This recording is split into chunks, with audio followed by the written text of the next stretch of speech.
for it. Little up and under, and then use the long stride. Pretty play. Giddey keeps it himself and takes it up as he glides with the finger roll. What is up, and welcome to the Uncontested Podcast Postgame Edition. I am your host tonight, Nick, joined by Jacob, as the Thunder lose to the Celtics in a close one, 126-122. We are proudly part of the Blue Wire Podcast Network and dailythunder.com. If you don't already, please be sure to subscribe wherever you get your podcasts, leave us a 5-star rating, and follow us on Twitter, Instagram, Facebook, YouTube, and TikTok. Jacob, tonight was a very interesting game. It felt like a pivotal moment in the Thunder season where the teams looked kind of good recently, but it's like if they play well against the Celtics, maybe we think they're real. If they get thrashed by the Celtics, it brings us back down to reality, and the Thunder are a losing team. But it was kind of a middle ground. They looked like the better team for 95% of the game, maybe 90% of the game. Got a little bit turnover happy there late in the game. The youth really showed.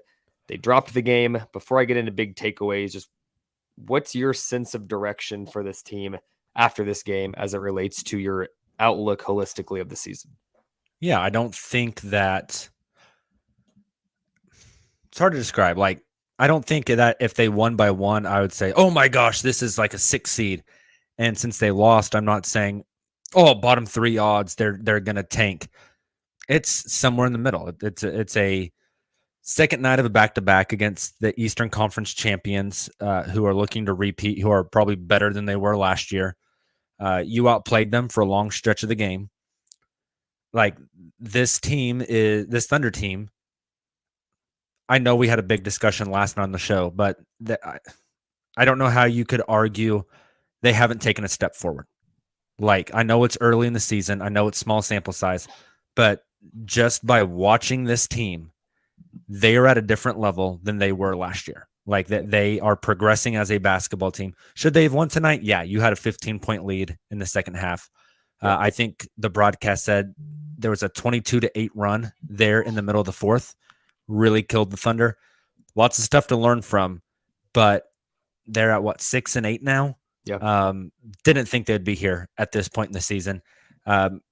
If we had to take this, like, this tier is like trash tier where you are winning 20 games and having top lottery odds, and all the way over here is like top tier. You are securely in the playoffs. Like, over the course of this rebuild, it feels to me like they have entered the new tier. Yeah. And that was one of my takeaways is, like, I think I'm ready to say, you think about Houston, Orlando, Detroit, what we thought was going to be Utah, although they're better now. We'll see how long they keep that roster together. And San Antonio even. Mm-hmm. Take Utah out for now because the way the roster is currently constructed, they're actually okay. Those other 4 teams, like, the Thunder are just in a different tier. And it's mainly because of Shai.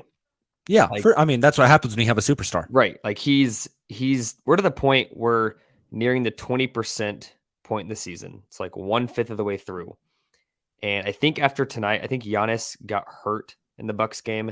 Last I looked, he had like 18 points at the end of the third quarter. SGA will jump him for 6th in the league in scoring, which is like crazy to think that Shai is about to jump Giannis in a statistical category. Like, that guy is MVP level. Shai's doing more than just scoring. He's passing, he's rebounding, he's playing defense. Like, when NBA.com drops their like MVP ladder this next week, like, he's got to be top 10. Yeah. He was top 10 the last time, and he's Was he only really? been better. I didn't see the. Yeah, I think he was number 10. I think he was number 10. Well, he's got to have jumped. Like, he's gotten better as the season goes on. It's back-to-back 37-point games. Yeah, it's insane. It's incredible. So this game specifically, I think the most impressive thing, like, the entire game was pretty impressive playing the Celtics like that.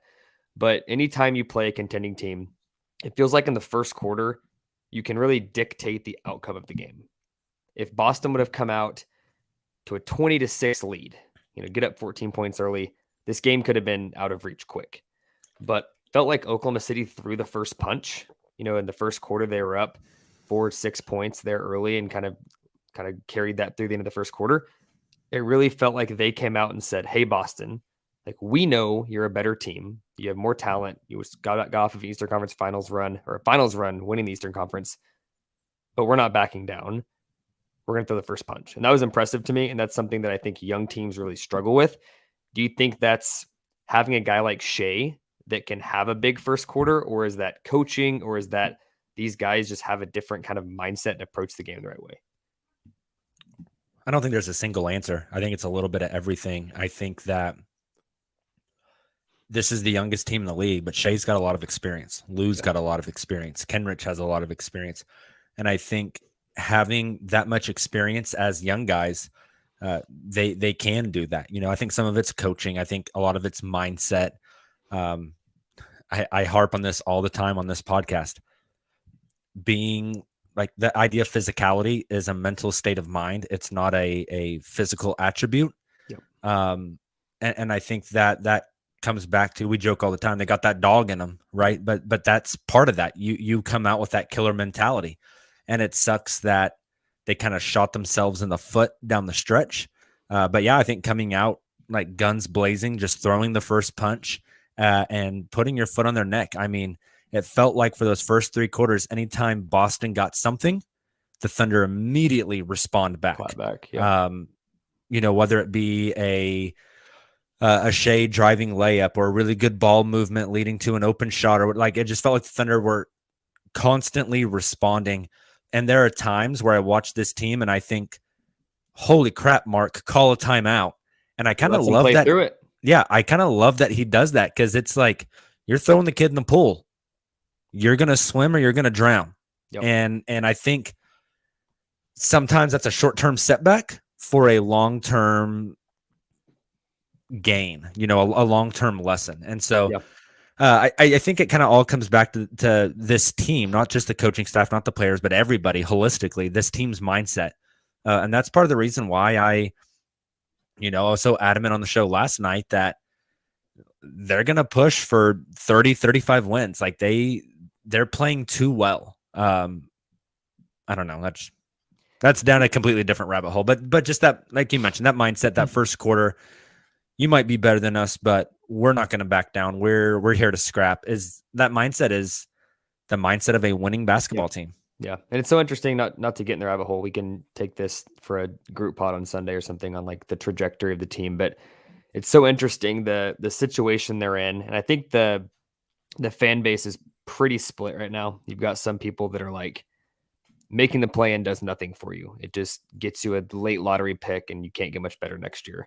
There's other people that are bought in and they want to win. They want to make the playoffs, and rightfully so. Like, this franchise was a perennial contender for 95% of the franchise's history in Oklahoma City up until about 2 years ago.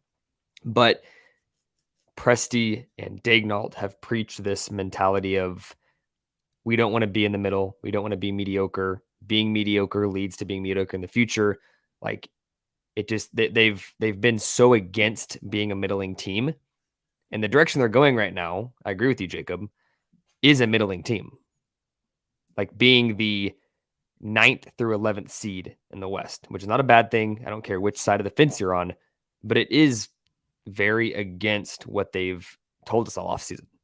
I think that's fair, but they've also said they'll let this team declare themselves. Sure. Let them play it. I think when we zoom in really close, maybe I was going to say maybe I'm hedging. I'm just hedging.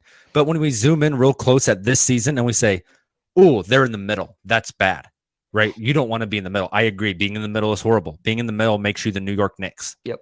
Right? Being in the middle makes you Sacramento Kings. The Sacramento Kings, the Charlotte Hornets.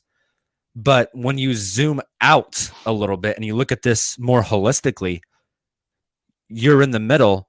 You don't want to plateau at the middle and just keep going. But if the middle is a spot on this graph that is continually going up, then the middle isn't it's a plot point on a graph. Yep. It's not the trend. Yeah. You know what I'm saying? For sure. And making it a trend is bad. If it's a plot point and a continual growth on the graph, it's much better. And so are they, kind of a middle team right now, 6 and 8? Yeah, that throws you right in the middle of the league. But I think you are seeing a progression. You're seeing a growth where this is the next step in that growth, right? And in that instance, I don't think being in the middle is bad. It's the draft pick part of it sucks. Yeah. But I don't think at that point being in the middle is bad, because in order to go from the bottom to the top, you have to pass the middle at some point. It's a stepping stone. Yeah. And we're 14 games in. Like, there's a lot of basketball to be played. This team could end up the third worst team in the league. This team could be the 8th seed. Like, I was watching the first half tonight, and I was thinking, like, I really don't know what to think. Is this team really good and like swinging punch for punch with the Boston Celtics, or the Celtics having a cold night and just missing these open layups, which they missed a lot of, and these open threes, which they missed a lot of, and the Thunder just caught them on a cold night? Like, what's real, what's fake? It's so hard to make that determination this early in the season. I think at 20 games we have, and we're quickly approaching the 20 game mark. We got about 7 more to get there, 6 more to get there. But I think at the 20 game mark, you really have more of a big enough sample size to really draw some conclusions. But we're getting there, and it's so hard to make a determination.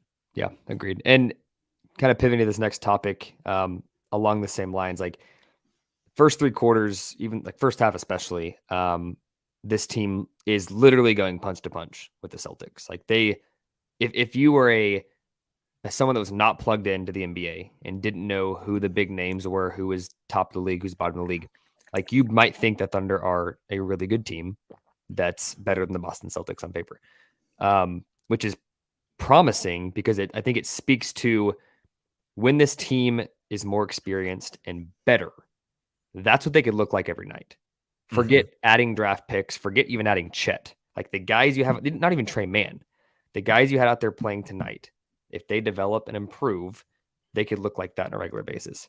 Yeah. On the flip side, Josh Giddey, late 3rd, early 4th. You see the youth. You probably see a little bit of fatigue from being on the second night of a back-to-back. But that's almost like the flip side, where it's like first half, first 3 quarters really was like, there's the ceiling of this current team regularly. But then you see the turnovers and they get flustered and they lose the game late. It's like, but wait, they're not there yet. Like, maybe they're close to declaring themselves, maybe not necessarily. What did you think of Josh? I think it's a good learning moment. That's a game that tonight was like, man, Josh, what are you doing? You're turning it over 4 or 5 times in a 5-minute span. But he'll learn from that, and it's incredible experience. So just give your thoughts on Josh and then the experience going into crunch time with the Boston Celtics. Yeah, Josh tonight, 16.7 rebounds, 4 assists. That's a nice line. A block. That's cool. He was a +6, the best on the team. That's awesome. 7 turnovers, 6 of 17 shooting, 1 of 6 from 3. That's the bad stuff. And he just like malfunctioned there at the end of the 3rd, beginning of the 4th. Lots of really like unforced turnovers. Have we ever seen that from him? Like, ever? It felt weird. Like, it's like he got too much into his own head again. It's like he reverted. He reset, and so that sucks. Also, I tweeted early in the game, like, someone needs to tell this man everything doesn't have to be a floater. Dude, 3-pointers, he's like floating them. I know. He, on that end of the first quarter, he got to the 3-point line and literally shot a floater. And I'm like, bro, just shoot the ball. Like, it's okay to. The one where Tatum blocked his shit. It was like a nonchalant, like, oh, we're going to float it up the shot clock. Like, the dude's right in front of you. Yeah. A little strange. So it feels like a few steps forward and then now another step back for Josh. I agree. Great learning moment for him. They're going to have a lot of stuff to watch on tape and to get better from in this one. I like people always say, like, no moral victories, and that's fine. Yeah. This is a really good game to learn from. If they win this game, I think this coaching staff is good enough to sit them down and say, like, hey, we won, but we shit the bed down the 4th quarter. We have to get better. But I think losing this one really drives it home for the team. Like, we lost. We need to get better. Let's sit down and really dig through the film. The loss might be short-term setback for better long-term results type of thing. But yeah, just a little bit of an off night for Josh as far as the turnovers. Before that, he was playing really well. Yes. And it was the end of that 3rd quarter, beginning of the 4th quarter, that really dug him in a hole. You were mentioning they went punch to punch with the Celtics for 3 quarters. 3rd quarter is 27-27. but you give up 5 points to Peyton In the Pritchard last minute. in like not even a minute, like 20 seconds. So it was really bad. Yeah. You know, you purge those and they have 22 points in the quarter and you're going into the fourth instead of it being, gosh, I don't even know how much the Thunder were up going in the fourth quarter, like 7. Yep, you're 7. going in the fourth quarter up 12. And it's a bit of a different story. You know, Yeah. the momentum shift isn't there and you probably close this one out. So just these little things here and there that I think they can learn a lot about. Last 2 takeaways. I'm going to bring up 2 names. You can go whichever direction you want. We'll talk about both. Or maybe I'll pose a question. J-Dub and Poku, both incredibly impressive. I think Poku had a bad finish. I think it was because his ankle is a bit ginger. Like there was a 3 he passed up and then turned it over because he didn't want to take it. And there was a couple other moves where I think if he wasn't fragile on his ankle and didn't have it all taped up and was hurt, he probably would have finished. But overall, great game from him. J-Dub looked awesome as well. In your eyes, which was more impressive tonight? We'll start there, then we'll finish with the other. Ooh, that's a great question. Poku leading minute getter tonight with 37. Even with little injury pause. I know. Poku 37, Shai and J-Dub 36, Dort 35, Giddey 33. He really ran the starters tonight. Coach Daignault did.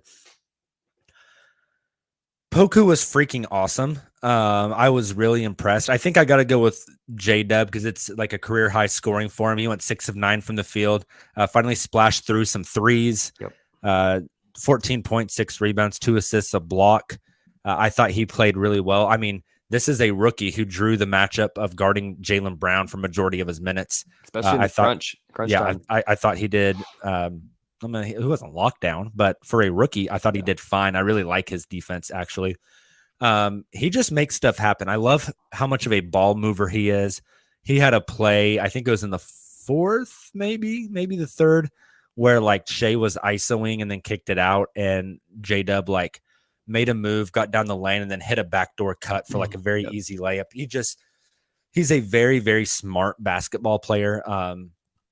I've been really impressed with him. Putting J-Dub in that spot does not mean that like I don't think Poku played well. I think Poku was freaking awesome tonight. I was very sad when the ankle got rolled. I'm glad he came back. Hopefully he's able to keep playing. I'm telling you, they have 4 starters now. Poku is like an entrenched starter, I feel like. Even when Baisley gets back healthy, even when Ousmane Dieng comes back from the G League, who had a great G League night tonight, by the way, against the Ignite. Even when all that stuff happens, I think Poku is their starter. He's providing a lot defensively, and the offense has been very efficient lately. Agreed. I agree with you. 4 starters are solidified. I would argue, why not 5? J-Dub?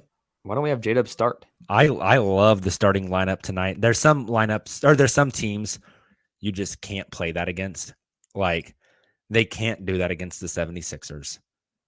They can't do that against the Wolves. I don't think they can do it against... Situationally, for sure. Yeah, like the Lakers. Yeah. Or maybe you do. You can do whatever the hell you want against the Lakers. They suck. Yeah. But, I mean, Poku showed me a lot in that Bucks game. Holding his own against Brook Lopez and winning the trust of the coaching staff to body up Brook, who they very clearly just wanted to post up every time. Like, if Daignault trusts him for that, then they've got a lot of trust in Poku. 100%. Any other takeaways for you? Those are my kind of big overarching themes. But anything before I get into the flow of the game that stuck out to you that you want to chat through? I thought maybe Kenrich's best is maybe not the best word to use there. Most aggressive offensive game this year. He's looking for his own shot. Yeah, that felt very much. Isaiah Joe missing 2 free throws was very surprising. Yeah. And then Jay Will getting some burn that I didn't expect. Yeah. This says he only played 8 minutes. Felt like more. He did. I think he does a lot of really nice things. He's a big body. He rebounds well. I think he's a really good passer. He's developing as like a scorer. Your defense is definitely one-dimensional when he plays. He can like pretty much only play drop coverage. Yep. And when he drops, that boy drops. Yep. Like there was an Al Horford, I think it's Al Horford, an Al Horford, Jaylen Brown pick and roll that he was involved in, and he dropped, and he kept dropping, and he kept dropping, and he kept dropping until he was like underneath the basket, and just because he's too slow to catch up. yeah, it gave Jaylen Brown just like a 5-foot little floater that's like a layup. And I was like, man, at some point you have to step up on that screen and offer some resistance. You can't just let the guy walk to the rim like that. Yeah, I'm sure that's stuff they're working on. He does have limitations physically, yeah. But I think he's a really smart player. And if you play him within a system with guys around him that can help him, I think he can be a productive player. Is he ever going to be like, like a backup center for this team and soak up like 15 minutes a night? I don't really think so. But we'll see how his development goes. Right now, I think Jeremiah Robinson-Earl is very clearly like ahead of him in that pecking order, and will probably stay that way for quite some time. But I thought it was interesting that we got some early Jay Wilburn. Feels like a gadget guy that maybe if he makes it on this roster for long enough, he could be a guy that in some weird playoff series where there's a matchup nightmare and Oklahoma City can't figure out the right rotation, he's a guy that's just like this weird fit at the 5 and like works against somebody. But outside of that, like I just don't see where he fits as a big piece of this roster. I think that's fair. So if you guys didn't catch the game, we've talked a lot about the overarching themes, but I'm going to walk through a few of the kind of key points. First quarter, the fourth quarter. So Oklahoma City started out hot. We talked about throwing that first punch. SGA was the best player on the floor, not only the entire game, but especially in the first quarter. He came out swinging. J-Dub also had 9 points in the first quarter, so he looked really good. Poku was doing some awesome things early on. Second quarter, as Oklahoma City kind of extended their lead, it was Kenrich Williams who was that spark. Jacob just talked about him. I think he had 7 points in the first 3 or 4 minutes of the second quarter. Really started to help Oklahoma City push away. Middle of the second quarter, Poku started getting hot. He had, I think, a couple of threes or a 3 and a putback dunk. He's just doing some nice things on offense. And it was interesting to hear the NBA TV crew talk about Poku like he was just this incredible talent, which most officiating crews would just say, oh, he's this 7-foot project that is kind of coming around. Like they were super high on him, which is awesome to see some national love for Poku. Halftime, Oklahoma City was up 7, 69-62. They were shooting close to 40% from 3. They were 10 of 11 from the line. The Celtics were struggling from deep, 5 of 20 from beyond the arc. Tatum and Brown looked solid in the first half. They weren't spectacular. Like Shai definitely outplayed both of them. Tatum had 15, Brown had 18. I don't know if anybody else was even in double figures for the Celtics at half. Third quarter comes around. Poku's explosive, blocks, buckets, all the above. It feels like anytime Poku blocks a shot or steals the ball, he's always the finisher at the other end. Like he's got such long strides and he carries that momentum. And how many times have we said like Poku block, Poku 3 or Poku block, Poku coast to coast? Like it's his thing now. And it's fun to watch because he's always been that guy that if he can do it on both ends, be disruptive, knock down shots, we've always said he'll be a productive player. And that's kind of what he's turning into. So Thunder led by as much as 15, I believe, in the third quarter. Late in the third, Peyton Pritchard time, he had 5 quick points to close out the quarter. A lot of that was due to turnovers. So the third quarter was actually a wash, although Oklahoma City looked better for most of it. And it was a 7-point game going into the fourth. We talked about this earlier too. Thunder got turnover happy earlier in the fourth quarter. Josh Giddey started turning over quite a bit. They were applying pressure. Became a 4-point game with 7 minutes left. Celtics tied it at 107 with just under 6 minutes left. They had an 8-0 run. It was back and forth for a while until the last minute or two. Derek White and Marcus Smart hit back-to-back threes. It looked like it was over. It was a 6-point game. Shai comes down, gets an and one, pulls within 3, and then Marcus Smart, the Oklahoma State legend, comes down, hits a tough bucket to extend it to 5, and from there, the game was over. So Smart was huge late. I thought Tatum, up until that fourth quarter, wasn't all that impressive. I think he was like 1 of 10 from 3 at some point in the game. He had a few pretty key buckets down the stretch to put it away. But it really came down to the turnovers. Oklahoma City only had 6 turnovers in the first half. They ended with a ton of turnovers in the second. So that was really the moral or the theme of the game. Turnovers late. kind of screwed the game over for Oklahoma City, which is definitely a sign of a young team. We've talked about some of the stats that stuck out for Oklahoma City. Poku was impressive. He had, 16 points and 14 rebounds, which 2 assists, a steal, bonkers. 3 blocks. Yeah, like super impressive line.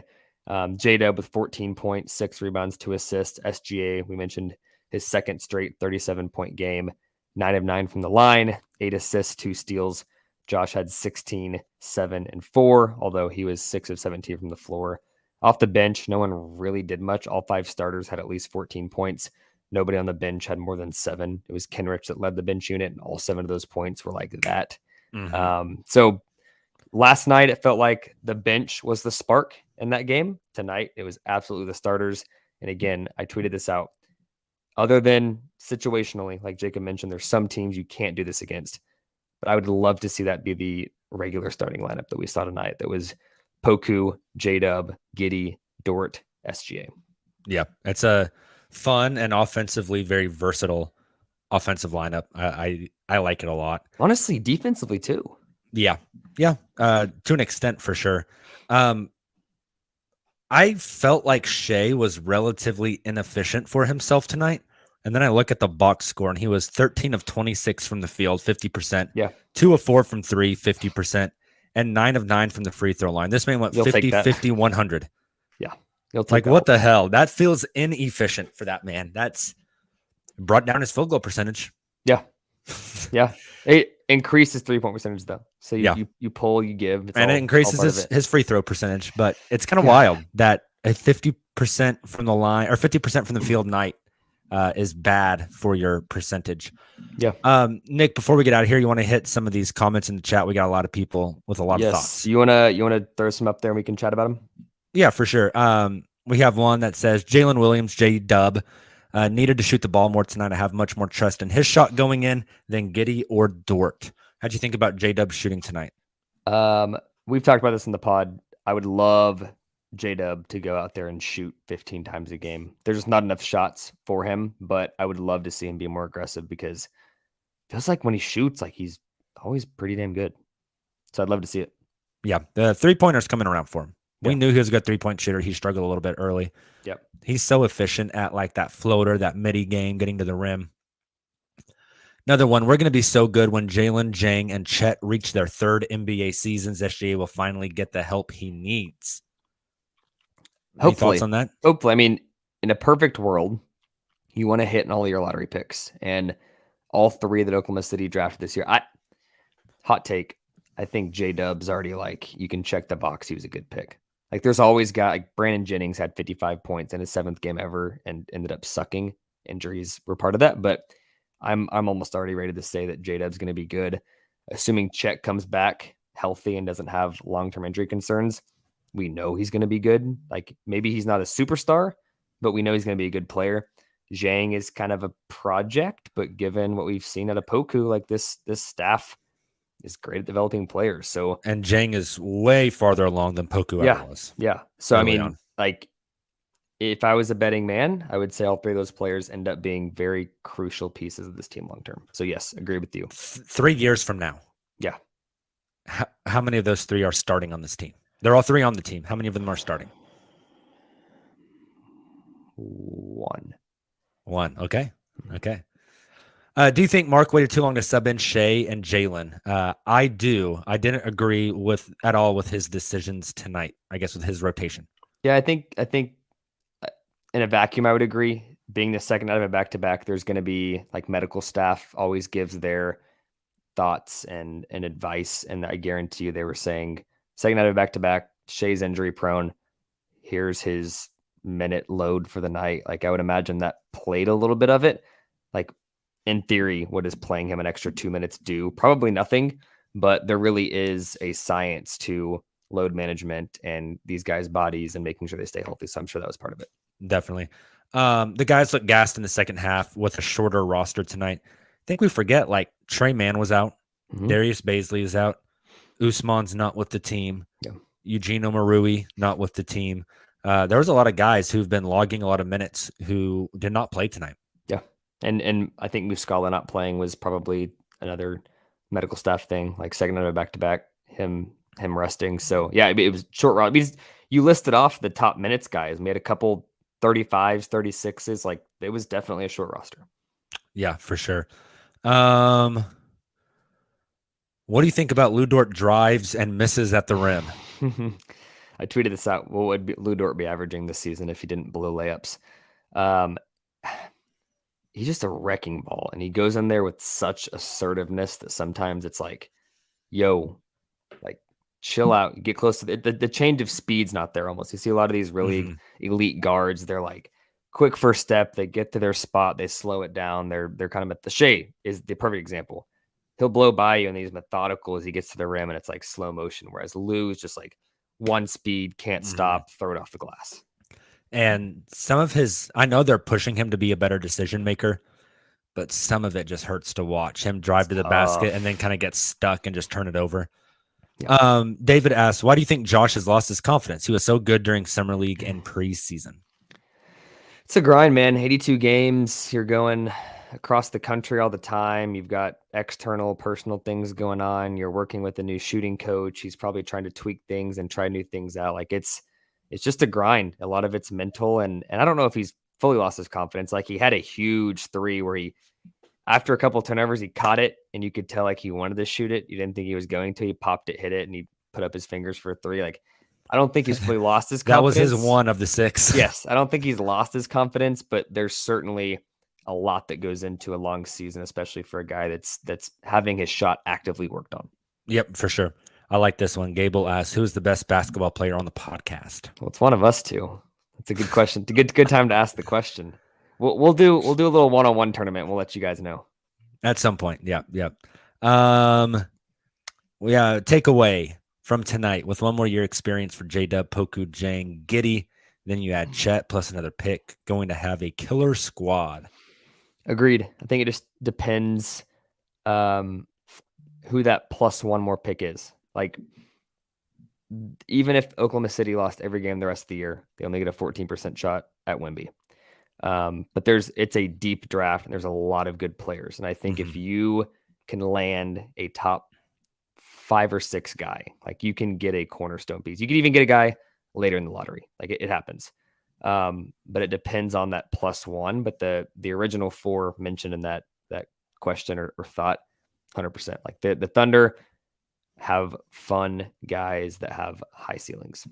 2 more. What is Poku's ceiling? Let's give a comp. It's a difficult question. We used to think it was like sky high. I think the ceiling has come down. I think it's 2014 Danny Green, but 7 feet tall. Remember Danny Green on the Spurs was like splashing threes, good defender, but he was never like a star, but he was a very impactful player in the playoffs. That's interesting. I like that. He's so unique. It's hard to come up with a comp. Oh, for sure. But he's nobody can deny at this point he's putting it together. He's incredible. He's not going to be 21 until Christmas. You know, he's still so young. Got a lot of room to grow, a lot of room to progress. He's been really good. Like we haven't talked about his weight because we're to the point where it's like, does it really matter? Yeah. After the game against Brook Lopez. Yeah. Last one. If Poku doesn't sprain his ankle landing on Horford, do we win if we keep the momentum we had up to that point? Did feel like that around then was the turning point. Yeah. I mean, so hard to say. It is. But the fact that the questions being asked speaks volumes to Poku. The fact that a year ago, the fact that we're asking that question a year ago, I think tells you all you need to know about said, Poku. Hey, the Thunder are going to play the Celtics this time next year, and Poku turning his ankle is going to be the reason the Thunder don't win. You're going to be like, what? Why was Poku in the game? Okay, I lied. Last one. When Poku turns 21, what's the first beer? He's going to Fassler Hall, and he's going to get a German beer that you can't even describe, or you can't even pronounce. I like it. I don't drink beer, so I don't have an opinion on this. He'll drink a Bud Light. I don't know. There you go. I think that's all for us, Nick. That is it. We've got 2 more games this week. The Oklahoma City Thunder will take on Washington on Wednesday. From there, they've got one more away game before going back home to Oklahoma City. They'll take on the Grizzlies on Friday in Memphis. And then a couple days off, they'll be back in Oklahoma City Monday to take on the New York Knicks, who, as far as we know, can't guard this team. So hopefully it's just as fun back at Paycom Center. But 2 more road games before the road trip officially comes to an end. Thanks for tuning in, and we will see you guys on Wednesday.